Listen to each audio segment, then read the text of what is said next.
شروع اللہ کے نام سے جو بڑا مہربان نہایت رحم فرمانے والا ہے۔ جب تم زمین میں سفر کرو تو تم پر کوئی گناہ نہیں ہے کہ تم نماز میں قصر کر لو، اور اگر تمہیں اندیشہ ہو کہ تمہیں تکلیف پہنچائیں گے وہ لوگ جنہوں نے کفر کیا تو بے شک کافر تو تمہارے کھلے دشمن ہیں۔ اور اے نبی، جب آپ ان میں موجود ہوں پھر آپ ان کے لیے نماز خوف قائم کریں تو چاہیے کہ ایک جماعت ان میں سے آپ کے ساتھ کھڑی ہو اور وہ اپنے ہتھیار لیے رہیں۔ پھر جب وہ سجدہ کر چکیں تو وہ تم لوگوں کے پیچھے ہو جائیں، اور ایک دوسری جماعت آئے جس نے نماز نہیں پڑھی، پھر وہ آپ کے ساتھ نماز پڑھیں اور وہ اپنے بچاؤ کا سامان اور اپنے ہتھیار لیے رہیں۔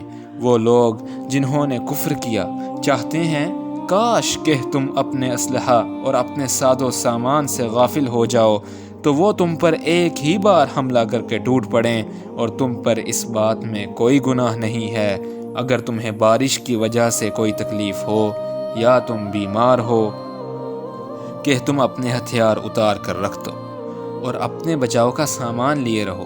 بے شک اللہ نے کافروں کے لیے ذلت آمیز عذاب تیار کر رکھا ہے۔ پھر جب تم نماز ادا کر چکو تو کھڑے اور بیٹھے اور کروٹوں پر لیٹے ہوئے ہر حال میں اللہ کا ذکر کرو۔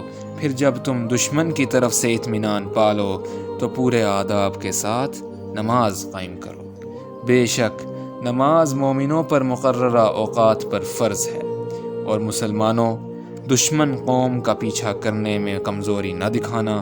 اگر تمہیں تکلیف پہنچتی ہے تو انہیں بھی تو ایسی ہی تکلیف پہنچتی ہے جیسی تکلیف تمہیں پہنچتی ہے، اور تم تو اللہ سے اس اجر کی امید رکھتے ہو جس کی وہ امید نہیں رکھتے، اور اللہ خوب جاننے والا، بڑی حکمت والا ہے۔